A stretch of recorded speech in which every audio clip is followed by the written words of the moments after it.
Assalamualaikum warahmatullahi wabarakatuh.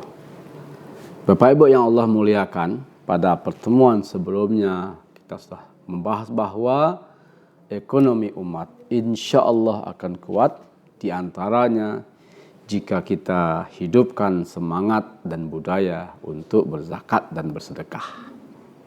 Kita lihat bahwa di zaman-zaman keemasan Islam dan di setiap pemerintahan Islam yang pernah berjaya, mereka selalu memberikan perhatian untuk bab kedermawanan melalui lembaga yang bernama Baitul Mal. Kalau bicara tentang kedermawanan dan dorongan untuk memberi dan berbagi, dan dorongan untuk berdonasi, dorongan untuk mengeluarkan zakat, infak, sedekah dan wakaf, itu kita akan temukan banyak sekali ayat-ayatnya, dalil-dalilnya dan hadis-hadisnya. Kita bisa lihat begini, ekonomi umat itu sebenarnya pernah berjaya. Pasar-pasar yang dikelola oleh umat Islam itu pernah merajai perekonomian di masa itu, di masanya. Nah, tapi kita bisa lihat sekarang, kita temukan orang-orang yang sangat potensial, punya bakat bisnis yang hebat, tapi terkendala dengan pendanaan. Ada UMKM yang sudah mulai tumbuh, sebenarnya bisa berkembang lebih dahsyat lagi, tapi mereka terkendala untuk penguatan modal. Ada tawaran pinjaman, tapi bunga sangat tinggi. Ada tawaran penguatan, tetapi sangat syarat dan kental dengan ribawi. Nah, karena itu maka ayat tentang perdagangan, ayat tentang sedekah itu disandingkan dengan riba. Maksudnya apa? Kita kalau punya mimpi untuk hidup tanpa riba, maka memang antara perdagangan dan sedekah ini mesti kita sandingkan. Ada kadang-kadang pengusaha-pengusaha yang potensial itu, dia mau buka usaha nggak punya modal. Bukankah zakat dan sedekah bisa untuk memodali itu? Ada pengusaha-pengusaha yang jatuh bangkrut, diuji dengan kebangkrutan, hutang di mana-mana. Bukankah zakat dan sedekah bisa untuk membayar hutang? Itu bab-bab produktif. Belum lagi bab-bab konsumtif. Orang-orang yang tidak keluar potensinya karena memang dia dihantui oleh beban hidupnya, perkara makan, perkara minum, perkara kesehatan, perkara pendidikan. Maka bukankah zakat dan sedekah juga fungsi utamanya untuk itu? Untuk membantu menyelesaikan persoalan-persoalan yang darurat, yang krusial dan primer. Bab makan, bab minum. Dan zakat itu bahkan memang dialokasikan secara prioritasnya untuk mengentaskan, untuk membantu menguatkan fakir dan miskin. Di sebagian dana zakat itu untuk menyelesaikan persoalan-persoalan darurat primer masyarakat.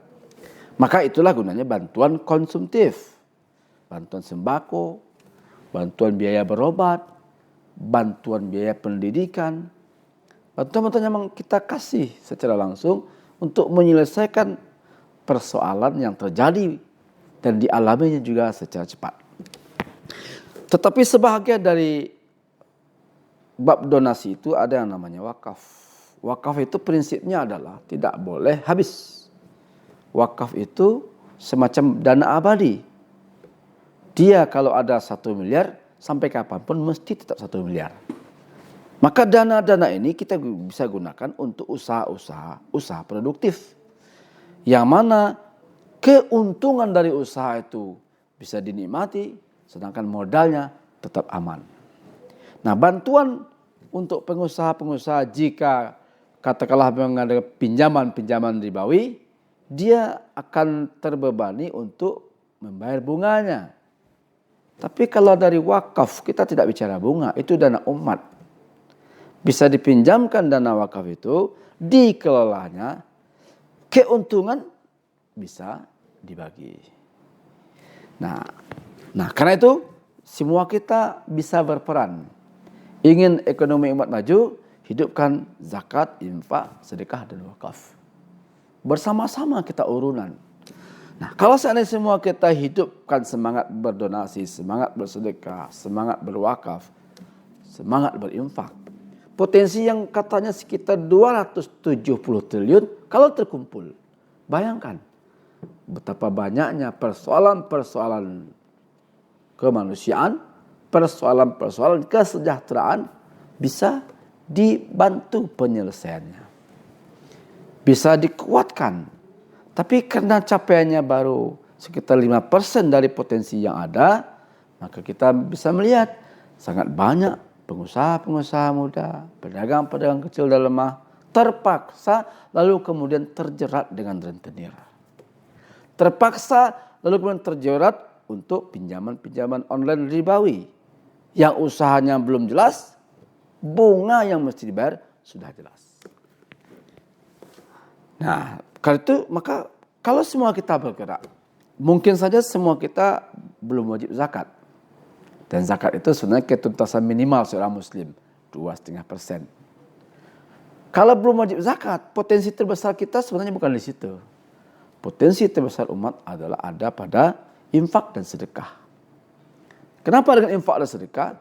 Karena kalau zakat itu wajib atas orang kaya dan hanya 2,5%, sedangkan sedekah dan infak itu semua kita bisa. Kalau semua kita sepakat untuk bersedekah. Kalau ada umat Islam 100 juta. Lalu sepakat rutin bersedekah 10.000. Berarti sudah terkumpul sekian per bulannya. 100 juta tambah 10.000. Berarti ada sekitar 1 triliun. Sebulan. Jadi besar potensinya. Cuma 10.000 per bulan. 10.000 per bulan. Tapi rutin dikeluarkan oleh 100 juta umat Islam. Apalagi di antara umat Islam itu punya kemampuan lebih. Tapi kalau kita rutin bersedekah, semuanya besar kecil bersedekah, orang miskin bersedekah, ya nanti hasil sedekah itu juga digunakan untuk menguatkan mereka. Kan ini berarti membangun semangat gotong royong. Sedekah rutin, infak rutin, ini dahsyat. Jika dilakukan secara massal dengan semangat gotong royong, nominalnya kecil tapi rutin, maka akan dahsyat hasilnya. Melebihi dahsyatnya katakanlah zakat. Belum lagi wakaf. Di zaman keemasan Islam, hampir semua fasilitas umum itu gratis. Karena dibangun dari dana wakaf. Bayangkan kehidupan kita jika semuanya serba gratis. Kolam renangnya gratis, tempat hiburannya gratis, rumah sakitnya gratis, sekolahnya gratis. Kenapa bisa? Karena dibangun dari dana wakaf. Dan ajaibnya, wakaf itu tidak hanya untuk orang miskin. Wakaf boleh dinikmati oleh semua komponen bangsa. Maka ketika zaman keemasan Islam itu, sekolah gratis itu bukan cuma untuk duafa. Sekolah gratis itu untuk anak bangsa. Walaupun dia kaya, dia berhak menikmati sekolah gratis. Kalau dia mau berdonasi, mau berwakaf, itu lebih bagus lagi. Tapi semuanya sama-sama menikmati fasilitas gratis. Rumah sakit gratis bukan cuma untuk duafa, untuk semuanya. Kenapa gratis? Karena dia dibangun dari dana wakaf. Dulu bukan cuma rumah sakit yang gratis, bukan cuma sekolah yang gratis. Semuanya gratis. Pasarnya gratis. Kemudian rumah sakitnya gratis, sekolahnya gratis. Itu kenapa? Ketika komponen wakaf benar-benar hidup. Dan wakaf itu aset umat yang tidak pernah berkurang. Maka dia cenderung bertambah. Dia setiap ada statusnya wakaf, tidak bisa lagi dipindah namakan, tidak bisa lagi diagunkan, apalagi dibagi-bagi sebagai warisan, tidak bisa. Nah, karena itu artinya aset umat akan selalu bertambah. Dia punya aset wakaf hari ini segini, besok bertambah lagi. Dia tidak pernah berkurang. Silakan kelola, ambil manfaatnya, ambil hasilnya. Tapi pokoknya modalnya itu wakaf. Tidak boleh berkurang. Nah, pranata wakaf inilah yang sudah hancur. Lebih tepatnya dihancurkan ketika Islam dijajah. Dihancurkan lalu dibagi-bagi menjadi kepemilikan pribadi, maka aset-aset wakaf umat Islam sudah banyak yang kehilangan jejaknya. Berarti bagi yang bermimpi untuk mengembalikan kejayaan Islam, bersama-sama kita hidupkan kembali budaya filantropi ini. Untuk hal-hal yang sifatnya mendesak dan produktif, segera kita selesaikan dengan zakat. Maka zakat tidak boleh berlama-lama. Karena zakat itu memang untuk menyelesaikan hal-hal yang sifatnya konsumtif. Maka prioritas pertama untuk zakat, orang fakir dan orang miskin. Tidak boleh ada dana zakat menumpuk, padahal ada orang miskin yang kelaparan. Tidak boleh ada orang tidak bisa berobat, menanggung sakit bertahun-tahun, padahal dana zakat tersimpan di bank dan segala macam. Tidak boleh itu terjadi. Zakat untuk menyelesaikan persoalan-persoalan yang kritis, yang darurat, dan yang primer seperti itu. Nah, dengan sedekah dan infak, dan kemudian dengan wakaf, kita perkuat sektor usaha produktif. Konsumtif kita amankan dengan zakat, lalu produktif kita perkuat dengan infak, sedekah, dan wakaf. Maka dua sisi ini akan hidup. Yang berhutang diselesaikan dengan zakat, modal usahanya kita bantu dengan dana infak sedekah. Tempat usahanya kita kuatkan dengan wakaf. Nah, boleh kita bermimpi dari sekarang. Nanti akan muncul pasar wakaf yang dibangun dengan dana wakaf. Karena dia pasar wakaf, kita bisa bikin aturan.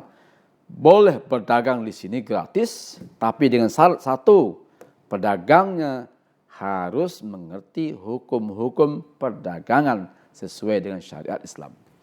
Tidak boleh masuk pasar itu kecuali dia sudah khatam aturan-aturan perdagangan. Sehingga di pasar wakaf tidak ada perdagangan yang menipu, tidak ada timbangan yang dipermainkan, tidak ada perdagangan yang haram, tidak ada yang perdagangan yang kemudian menimbulkan kezaliman atau ada unsur riba atau unsur judi. Kenapa? Di situ perdagangan wakaf.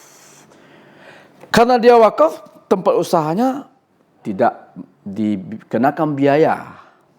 Sumbangan boleh, sedekah boleh. Sehingga apa? Bagi pengusaha kecil menengah, dia fokus memproduksi barang dagangannya, dia tidak dipusingkan lagi dengan menyewa tempat perdagangannya.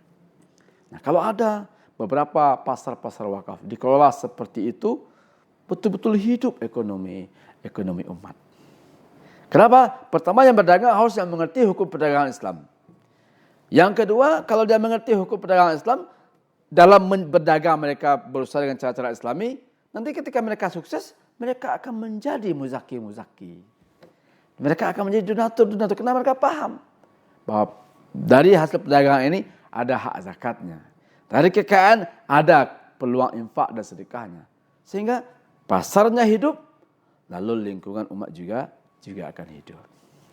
Bapak Ibu yang Allah muliakan, ekonomi umat jika masih didominasi oleh sistem ribawi, oleh rentenir yang mencekik, oleh pinjaman-pinjaman yang pengembaliannya enggak masuk akal, yang membuat akhirnya yang miskin makin miskin, yang lemah makin tak berdaya, lalu yang kuat dan pemilik modal berpostapola di atas penderitaan saudaranya, maka jangan bermimpi ekonomi, kesejahteraan umat akan bangkit. Insya Allah kalau kita rubah caranya, no riba, tidak ada lagi riba. Lalu solusinya dari mana? Dari zakat. Mau pinjaman, tidak boleh ada pinjaman-pinjaman yang mencekik lintah darat. Lalu solusinya dari mana? Dari sedekah. Dari dana umat yang kita kumpulkan. Tempat perdagangan ini tidak ada dipungut biaya yang mencekik. Lalu solusinya dari mana? Bangun dengan dana wakaf. Maka akan ada pasar wakaf, ada toko-toko wakaf, ada tempat-tempat wakaf, dan modalnya dari modal bersedekah, infak dan sedekah, dan untuk kebutuhan sementara daruratnya dengan zakat, insya Allah ada harapan. Ada harapan umat akan bangkit, ekonomi insya Allah akan jaya. Dan kita mesti sepakat untuk itu, dan kita mesti memulai aksi ke arah itu. Bapak Ibu yang Allah muliakan, Allah syariatkan zakat, infak, sedekah dan wakaf, muaranya pasti untuk kebahagiaan kita dunia dan akhirat. Muaranya pasti agar yang kaya punya kepedulian pada yang miskin, agar yang miskin bisa bangkit dan berdaya dengan bantuan saudaranya yang kaya. Saling mengasihi, saling menyayangi, saling memberi, saling berbagi. Mereka hidup dalam rukun dan damai, dan kesejahteraan hadir dengan prinsip perdagangan yang adil, tanpa riba, tanpa unsur eksploitasi orang-orang yang lemah dan orang-orang yang du'afa. Semoga mimpi ini terwujud. Assalamualaikum warahmatullahi wabarakatuh.